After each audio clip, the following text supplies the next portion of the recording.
എല്ലാ കൂട്ടുകാർക്കും ശുഭദിനം നേർന്നുകൊണ്ട് നമുക്ക് വേദയുടെയും വിക്രത്തിന്റെ ഇന്നത്തെ നല്ലൊരു വിശേഷം കേട്ടാലോ. അങ്ങനെ ഇന്നത്തെ വിശേഷത്തില് മാഷ് ആകെപ്പാടെ വിഷമിച്ച് മുറിയിലിരിക്കുന്ന സമയത്ത് അങ്ങോട്ടേക്ക് കമല വരുവാണ്. അപ്പോൾ ഒരു ഗ്ലാസ് വെള്ളമൊക്കെ ആയിട്ട് വന്നിട്ട് മാഷിനോട് പറഞ്ഞു, മാഷേ ഇതാ വെള്ളം കുടിക്കാൻ പറയണം. ഇത് കേട്ടെന്ന് മാഷ് ചോദിച്ചു, ഇതെന്താ വെള്ളമൊക്കെ? അല്ല അത് പിന്നെ മാഷും അടുത്ത് വന്നല്ലേ പറമ്പിൽ പോയിട്ട്. ഓ അതുകൊണ്ടാണോ? ഇനിയിപ്പം നിന്റെ മോൻ എന്നോടാ പറഞ്ഞതൊക്കെ കേട്ടിട്ട് എൻ്റെ മനസ്സ് വിഷമിച്ചിരിക്കാന്ന് കരുതിയിട്ട് കൊണ്ടുവന്നാണോന്ന് ചോദിക്കുകയാണ്. എൻ്റെ മനസ്സിലെ നീറ്റിലൊന്ന് മാറ്റാൻ വേണ്ടിയിട്ട്. എന്താ മാഷേ, മാഷ് എന്താ ഇങ്ങനെയൊക്കെ പറയണമെന്ന് ചോദിക്കുകയാണ്. ഇത് കേട്ടത് സുധാകരൻ മാഷ് പറഞ്ഞു, അല്ലെങ്കിലും എല്ലാവരുടെ മുന്നിൽ ഞാൻ എപ്പോഴും തെറ്റ് ചെയ്തവനല്ലേ, മക്കളെ വളർത്താൻ അറിയാത്തവന്. ഇത് കേട്ടത് കമല പറഞ്ഞു, അങ്ങനെയൊന്നും ആരും പറഞ്ഞിട്ടില്ലോ. പിന്നെ ഇന്നലെ കയറി വന്ന് നിന്റെ മരുമോള് തന്നെ എന്താ പറഞ്ഞേ? സ്വന്തം മക്കളെ നേരെ ചൊവ്വേ വളർത്താൻ അറിയാത്തില്ലാത്തൊരു അച്ഛൻ എന്നല്ലേ ഉദ്ദേശിച്ചെന്ന് ചോദിക്കുക. അങ്ങനെയൊന്നും ഒരിക്കലും വേദമോള് പറഞ്ഞിട്ടില്ലെന്ന് പറയാം. അവള് തെറ്റ് തിരുത്താൻ വേണ്ടി ശ്രമിച്ചല്ലേന്ന് ചോദിക്കും. തെറ്റ് തിരുത്താനോ? അതിന് ഞാനിവിടെ എന്ത് തെറ്റാ കമലെ ചെയ്തേ? ഞാൻ വിക്രത്തിനോട് എന്തെങ്കിലും തെറ്റ് ചെയ്തെന്ന് ചോദിക്കാം. അത് പിന്നെ മാഷിന് മനസ്സിലാകത്തോണ്ടാന്ന് പറയണേ. എനിക്ക് മനസ്സിലാകത്തോണ്ടാ. മാഷൊന്ന് ആലോചിച്ച് നോക്കിയേ.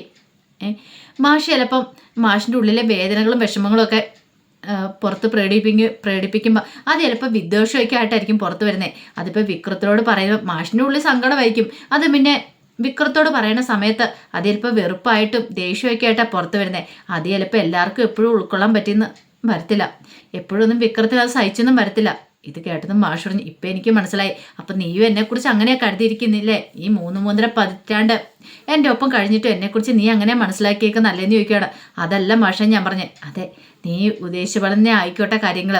എൻ്റെ മനസ്സ് കരിങ്കല്ലാണ്. കരിങ്കല്ലിൽ ഇങ്ങനെയൊക്കെയോ, കരിങ്കല്ലിൽ നിന്ന് ഇങ്ങനെയൊക്കെയോ വരത്തുള്ളൂ. അറിയാലോ, എൻ്റെ മനസ്സിൽ നിന്ന് കണ്ണീര് വരത്തില്ല. എൻ്റെ മനസ്സ് കരിങ്കല്ലായിട്ടിരിക്കുമല്ലേ എന്നൊക്കെ മാഷ് പറയാണ്. അത് കേട്ട് കഴിഞ്ഞപ്പോൾ കമല പറഞ്ഞു, മാഷ് ഇങ്ങനെയൊന്നും പറയരുത്. നീ പറഞ്ഞൊരു ഉദ്ദേശമൊക്കെ എനിക്ക് മനസ്സിലായി. എന്നാ ശ്രീനിവാസം വന്നു കഴിഞ്ഞപ്പോൾ ഞാൻ അയാളെ അകത്ത് പിടിച്ചു കയറ്റി സൽക്കരിക്കണമായിരുന്നു.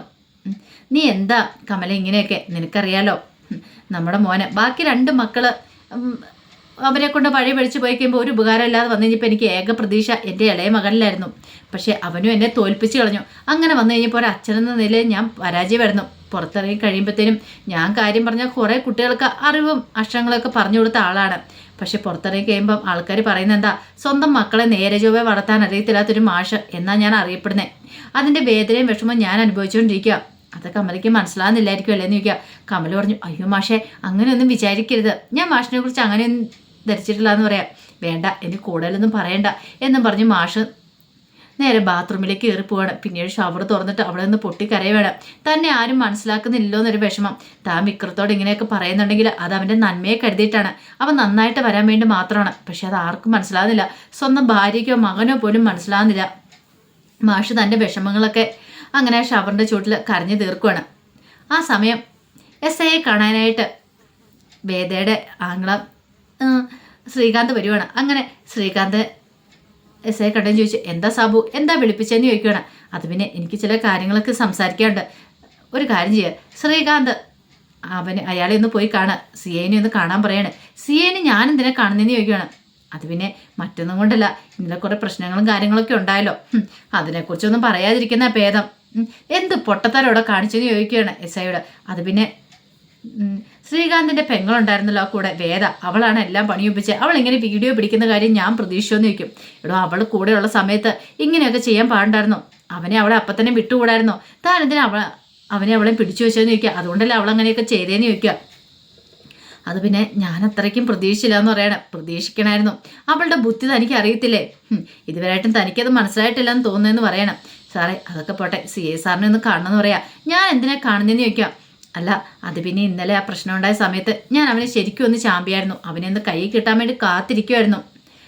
പക്ഷേങ്കിൽ CAയുടെ മുന്നിൽ പരാതി പറഞ്ഞു, സാറിൻ്റെ പെങ്ങൾ വേദ. അങ്ങനെയാണെങ്കിൽ CAയ്ക്ക് പെട്ടെന്ന് അങ്ങനെ എന്നെ പറഞ്ഞു വിടാൻ പറ്റില്ലല്ലോ, കാരണം എൻ്റെ മേലെ കേസ് എടുക്കുമല്ലോ. അതിന് വേണ്ടിയിട്ട് CA ഞാനും ചേർന്നൊരു കള്ളത്തരങ്ങളൊക്കെ ഉണ്ടാക്കി. CA എന്നെ രക്ഷിക്കാൻ വേണ്ടിയിട്ട് ജീപ്പേന്ന് വിക്രം ചാടിയതാന്നൊക്കെ പറഞ്ഞു വരുത്തി. അങ്ങനെ വേദ വന്നപ്പോഴാണ് അത് തന്നെയാണ് പറഞ്ഞത്. അപ്പം അതിന് വേണ്ടിയിട്ട് ഒന്ന് പോയി കാണണം, അല്ലെ പ്രശ്നത്തിലാവുമെന്ന് പറയാം. ഇത് കേട്ടത് ശ്രീകാന്ത് പറഞ്ഞു, അതിന് ഞാൻ എന്തിനാണോ ഇടപെടുന്നത്? അത് നിങ്ങൾ തമ്മിലുള്ള പ്രശ്നങ്ങളല്ലേ, നിങ്ങൾ തമ്മിൽ തീർത്താൻ പോരെന്ന് ചോദിക്കും. അത് പറ്റില്ല, സാറ് എന്തെങ്കിലും ഇച്ചിരി കൊടുക്കണം CAയ്ക്ക്. ഓ അങ്ങനെ, ഒരു കാര്യം ചെയ്യാം, വൈകുന്നേരം താൻ വീട്ടിലേക്ക് വാ, അല്ലെങ്കിൽ തന്നെ അക്കൗണ്ട് നമ്പർ തരാൻ പറയണം. വേണ്ട, എൻ്റെ അക്കൗണ്ട് നമ്പറിലേക്ക് ഇടണ്ട, അത് പ്രശ്നമാവും. വേറൊരു അക്കൗണ്ട് തരാം, അതിനകത്ത് കിട്ടാൻ മതി എന്ന് പറയാം. പിന്നെ ഒരു കാര്യമുണ്ട്, എത്രയും പെട്ടെന്ന് ആ വിക്രത്തിൻ്റെ കാര്യത്തിൽ ഒരു തീരുമാനം ഉണ്ടാക്കണമെന്ന് പറയണം. ഇത് കേട്ട എസ് ഐ പറഞ്ഞു, അത് പിന്നെ പെട്ടെന്ന് അങ്ങനെ പറഞ്ഞാൽ, എടോ എൻ്റെ അച്ഛൻ വരാൻ പോവാം. അച്ഛനല്ലേ വരുന്നേ, അച്ഛൻ ഇത്രയും ദിവസം ഈ ക്ഷേത്രവും ചുറ്റി നടന്ന് അങ്ങനെയൊക്കെ കണ്ടു പടങ്ങി വരുന്നതല്ലേ, കുംഭമേളയൊക്കെ കൂടി. ചിലപ്പോൾ അവിടെയൊക്കെ പോയി ഇങ്ങനെ ഓരോന്ന് കണ്ടുപിടിച്ച് വന്നു കഴിയുമ്പോഴത്തേനും ചിലപ്പം മരുമോനെ മോളെയും കൂടെ പെരക്കകത്തേക്ക് വിളിച്ച് കയറ്റാൻ തോന്നിയാലോ. അങ്ങനെ വന്നിട്ടുണ്ടെങ്കിൽ പിന്നെ എന്തായി തീരും. അതിനു മുമ്പ് നമ്മൾ ഉദ്ദേശിച്ച പോലെയൊക്കെ കാര്യം നടക്കണം. വിക്രത്തിന് കാര്യത്തിൽ ഒരു തീരുമാനം ഉണ്ടാക്കണം എന്ന് പറയാം. ഇത് കേട്ടപ്പോൾ എസ് ഐ സാബു പറഞ്ഞു, അങ്ങനെയാണെങ്കിൽ സാറാക്കാരി എനിക്ക് വിട്ടേരെ, എന്ത് വേണം ഞാൻ തീരുമാനിച്ചോളാം, ഞാൻ ചെയ്തോളാം എന്നൊക്കെ എസ് ഐ സാബു പറയാണ്. പിന്നീട് രാത്രിയായി കഴിഞ്ഞപ്പോൾ വിക്രത്തിന് കുടിക്കാനുള്ള പാലൊക്കെ ആയിട്ട് വേദം മുറിയിലേക്ക് വരികയാണ്. പിന്നീട് വിക്രത്തിനോട് ഇതാന്ന് പറയാണ്, എന്തിനാ ഇത് അമ്മ തന്നു വിട്ടതാ. ശരീരം ആ സകലം കുടിഞ്ഞുറുങ്ങുന്ന വേദനയും കാര്യങ്ങളൊക്കെ കാണില്ലേ, അതുകൊണ്ട് അമ്മ പാല് തന്നുവിട്ടാ, കുടിച്ചിട്ട് കിടക്കാൻ പറഞ്ഞു പറയാം, എനിക്കെങ്ങും വേണ്ടാന്ന് പറയാണ്.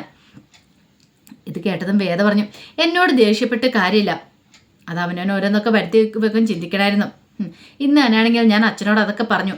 പക്ഷേ അച്ഛനോട് അതങ്ങനെ പറഞ്ഞ് നിങ്ങളെ സപ്പോർട്ട് ചെയ്ത് എന്തുകൊണ്ടാണെന്നറിയോ, നിങ്ങളുടെ ഭാഗത്ത് എനിക്ക് തെറ്റില്ലെന്ന് ബോധ്യമായതുകൊണ്ടാണ്. പക്ഷേ എപ്പോഴും അങ്ങനെ ആയിരിക്കും എന്ന് വിചാരിക്കേണ്ട. നിങ്ങൾ ചെയ്യുന്ന ഓരോ തെറ്റിനും അച്ഛൻ എത്രമാത്രം വേദനിക്കുന്നുണ്ടെന്നറിയോ. ആ മനസ്സ് വേദനിക്കാൻ നിങ്ങൾക്ക് കാണാൻ പറ്റിയില്ലെങ്കിലും എനിക്ക് അറിയാൻ പറ്റുന്നുണ്ടെന്ന് പറയണം. ഇത് കേട്ടപ്പം വിക്രത്തിന് ദേഷ്യം വന്നു. ഓ അതെ, ഞാനും അച്ഛനും നമ്മൾ പ്രശ്നത്തിനകത്ത് നീ കൂടുതൽ ഇടപെടണ്ട, ഞങ്ങൾ അച്ഛനും മക്കളും തമ്മിൽ പല പ്രശ്നങ്ങളും കാണുമെന്ന് പറയാം. വേദ പറഞ്ഞു, അത് ശരിയാ, നിങ്ങളുടെ ജീവിതത്തിൽ കൂടുതൽ ഇടപെടാൻ ഞാൻ ആരുമില്ല. പക്ഷെ ഒരു കാര്യമുണ്ട്, നിങ്ങൾ തമ്മിലുള്ള പ്രശ്നങ്ങൾ തീരില്ലെന്ന് എനിക്ക് തോന്നി, അതുകൊണ്ടാണ് ഞാൻ ഇടപെട്ട് തുടങ്ങിയത്, അല്ലെങ്കിൽ ഞാൻ ഒരിക്കലും ഇടപെടില്ലായിരുന്നു പറയണം. പിന്നീട് വേദ പറഞ്ഞു, നിങ്ങളെക്കുറിച്ച് നിങ്ങളുടെ അച്ഛൻ എത്രമാത്രം പ്രതീക്ഷയുണ്ടെന്ന് അറിയാമായിരുന്നോ. നിങ്ങളൊരു നല്ല ജീവിതം നയിക്കുമെന്ന് പ്രതീക്ഷയുണ്ടായിരുന്നു. ബാക്കി രണ്ട് മക്കളും വളഞ്ഞു വഴി പോയി കഴിയുമ്പോൾ നിങ്ങളിലെങ്കിലും നല്ല രീതിയിൽ മുന്നോട്ട് പോകുന്ന അച്ഛൻ പ്രതീക്ഷിച്ചിട്ടുണ്ടായിരുന്നു.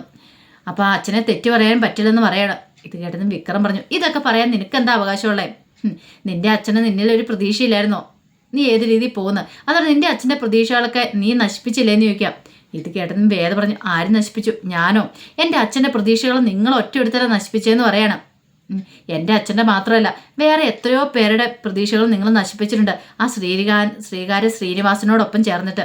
ഇത് കേട്ടും വിക്രം പറഞ്ഞു, ഞാൻ ആരുടെയും നശിപ്പിച്ചിട്ടില്ലെന്ന് പറയാം. വിക്രം ഇങ്ങനെ പറയരുത്, ഒന്ന് ആലോചിച്ച് നോക്കിയേ.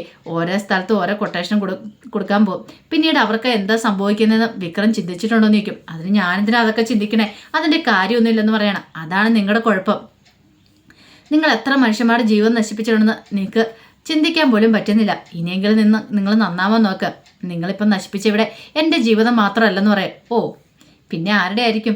ഇപ്പം നീ ഇവിടെ നിൽക്കുന്നുണ്ട്, എനിക്കറിയാം എൻ്റെ കാരണം എന്താണെന്ന്. ഇത് കേട്ടതും വേദ പറഞ്ഞു, അത് ശരിയാ, നിങ്ങളുടെ അടുത്ത് ഞാനിവിടെ നിൽക്കുന്നുണ്ടെങ്കിൽ, ഞാനിവിടെ പോകാൻ നിൽക്കുന്നുണ്ടെങ്കിൽ അതിന് വ്യക്തമായൊരു കാരണം ഉണ്ടെന്ന് പറയണം, വെറുതെ അല്ലെന്ന് പറയാം. നിങ്ങൾ അന്ന് നശിപ്പിച്ച എൻ്റെ ജീവിതം മാത്രമല്ല, മറ്റൊരു പെൺകുട്ടിയുടെയും കൂടെ ആണെന്ന് പറയണം. മറ്റൊരു പെൺകുട്ടിയുടെ? അതേത് പെൺകുട്ടിയുടെ? അല്ല, നിങ്ങൾ ആ ക്ഷേത്രത്തിലേക്ക് അന്ന് എന്നെ താലിയാർത്തുന്ന ദിവസം വന്നത് എന്തിനാന്ന് നിങ്ങൾക്ക് നല്ല ബോധ്യമുണ്ടല്ലോ. അന്ന് വേറൊരു പെൺകുച്ചിൻ്റെ കല്യാണം നടക്കുമായിരുന്നു അവിടെ. ആ സമയത്ത് അവളുടെ കഴുത്തിലൊരുത്തൻ താലി കിട്ടിയിട്ടുണ്ടായിരുന്നു. പക്ഷേങ്കിൽ അന്ന് നിങ്ങൾ വന്നിട്ട് എന്താ ചെയ്തേ?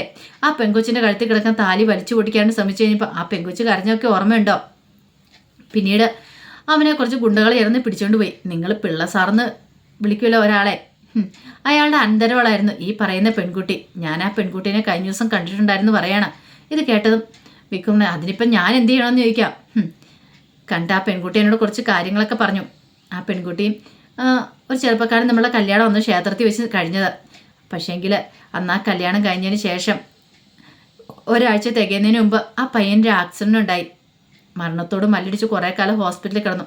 ഇപ്പം വീൽ ചെയറിലാണെന്ന് പറയാണ്. ഇത് കേട്ടതും വിക്രം പറഞ്ഞു, അതിനിപ്പം ഞാനെന്താ ചെയ്യണ്ടേ? ആക്സിഡൻ്റ് ഉണ്ടാകുന്ന സ്വാഭാവികമല്ലേന്ന് ചോദിക്കും.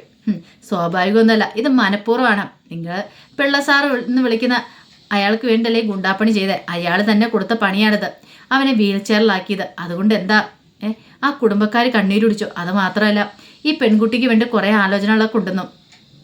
ഈ പറയുന്ന അമ്മാവനും പിന്നെ ആ പെൺകുട്ടി അച്ഛനും അമ്മയൊക്കെ. പക്ഷേ എന്ത് ചെയ്യാൻ പറ്റും, ആ പെൺകുട്ടി അതൊന്നും സമ്മതിച്ചില്ല. അവസാനം ആ പെൺകുട്ടി കണ്ടെത്തിയ മാർഗം എന്താണെന്നറിയോ? വിഷം കഴിക്കുകയോ ചെയ്തേ. വിഷം കഴിച്ച് ആത്മഹത്യക്ക് ശ്രമിച്ചു. ഒടുവിൽ നിവൃത്തിയില്ലാതെ വന്നു കഴിഞ്ഞപ്പോഴത്തേനും അവരുടെ വീട്ടുകാർക്ക് അവൾക്ക് വഴങ്ങേണ്ടതായിട്ട് വന്നു. അവൾ ഇപ്പോഴും ആ വീട്ടിൽ കഴിയുന്നുണ്ട്, അറിയാവോ? ഓരോ ദിവസം വേദന അനുഭവിച്ചാൽ കഴിഞ്ഞുകൊണ്ടിരിക്കുന്നത്. നിങ്ങൾ അന്ന് പറഞ്ഞെന്താ 18 വയസ്സുള്ളൊരു പെൺകുട്ടിയുടെ തീരുമാനം എന്നാ. അതുകൊണ്ട് നിങ്ങൾ എന്ത് നേടി? 2 കുടുംബം, 2 കുട്ടികളുടെ ജീവിതം എല്ലാം നശിച്ചു പോയില്ലേ വിക്രം? നിങ്ങൾ എന്താ അത് മനസ്സിലാക്കാത്തെ? നിങ്ങൾ ഓരോ ഗുണ്ടാപ്പണി ചെയ്തിട്ട് അങ്ങോട്ട് പോകും, അതിനുശേഷം ഉണ്ടാകുന്ന അനന്തരഫലം എന്താ നിങ്ങൾ ചിന്തിച്ചിട്ടുണ്ടോ എന്ന് ചോദിക്കുക. വിക്രത്തിനതൊരു പുതിയ അറിവായിരുന്നു. വിക്രം അത്രയും പ്രതീക്ഷിച്ചില്ല. പിന്നീട് വേദ പറഞ്ഞു, എനിക്ക് നിങ്ങളോട് കൂടുതലൊന്നും സംസാരിക്കാനില്ല. അതെ, ഞാൻ പുറത്ത് കാണും. അച്ഛമ്മ ചിലപ്പോൾ വിളിക്കുമായിരിക്കും, നമ്മൾ ഒരു മുറിയിലാണ് കിടക്കുന്നത് അറിയാൻ വേണ്ടി. വിളിക്കുകയാണെങ്കിൽ പറഞ്ഞേരെ, അവൾ ഉറങ്ങിയെന്ന് പറഞ്ഞേരെ എന്ന് പറഞ്ഞിട്ട് വേദ പുറത്തേക്ക് വന്ന് ഇങ്ങനെ ഇരിക്കുവാണ്. വേദയ്ക്ക് വല്ലാത്തൊരു ബുദ്ധിമുട്ടായിരുന്നു. എങ്ങനെ ശ്രീകാര്യ ശ്രീനിവാസന്റെ പിടിയിൽ നിന്ന് ഒന്ന് രക്ഷിക്കാനായിട്ട് പറ്റും വിക്രത്തിനെ? എങ്ങനെയെങ്കിലും രക്ഷിച്ചാൽ മതിയാവുള്ളൂ. എങ്കിൽ മാത്രമേ താൻ ഉദ്ദേശിച്ച പോലെ കാര്യങ്ങൾ നടക്കുകയുള്ളൂ. വിക്രത്തിനെ നല്ലവനാക്കാനായിട്ട് പറ്റുള്ളൂ. അച്ഛനും അമ്മയ്ക്കും നല്ല രീതിയിലൊരു മകനെ കൊടുക്കാണ്ട് എനിക്ക് സാധിക്കുള്ളൂ. അങ്ങനെ ചിന്തിച്ചുകൊണ്ടിരിക്കുന്ന സമയത്താണ് വേദയുടെ ഫോണിലേക്ക് ദർശൻ വിളിക്കുന്നത്. കോൾ എടുത്തിരിച്ചു. ആഹാ ദർശനം, എന്താ ഈ സമയത്തെന്ന് ചോദിക്കാം. എന്താ ബുദ്ധിമുട്ടായി ഈ സമയത്ത് വിളിച്ചേ? ബുദ്ധിമുട്ടായൊന്നുമില്ല, പറഞ്ഞോളാം പറയണം. അതെ, ഒരു പ്രധാനപ്പെട്ട കാര്യമുണ്ട്, അതുകൊണ്ടാണ് വിളിച്ചതെന്ന് പറയണം. ഇത് കേട്ടത് എന്താന്നുള്ള ആകാംക്ഷയിൽ വേദ ഇരിക്കുക. അപ്പോൾ അതിൻ്റെ വിശേഷങ്ങളൊക്കെയാണ് കണ്ടത്. ഇതിൻ്റെ ബാക്കി വിശേഷങ്ങളുമായിട്ട് വൈകുന്നേരത്തെ പ്രമോയി വരാം കേട്ടോ. അതിനു മുമ്പായിട്ട് ആദ്യമായി കാണുന്നവരുണ്ടെങ്കിൽ ചാനൽ ഇഷ്ടപ്പെട്ട ഒന്ന് സബ്സ്ക്രൈബ് ചെയ്യാൻ മറക്കരുത്. വീഡിയോ ഇഷ്ടപ്പെടുവാണെങ്കിൽ ലൈക്ക് ചെയ്യാനും കമൻറ്റ് ചെയ്യാനും മറക്കരുത് കേട്ടോ. ഒരിക്കൽ കൂടി എല്ലാവർക്കും ശുഭദിനം നേർന്നുകൊണ്ട് നിർത്തുന്നു. നന്ദി.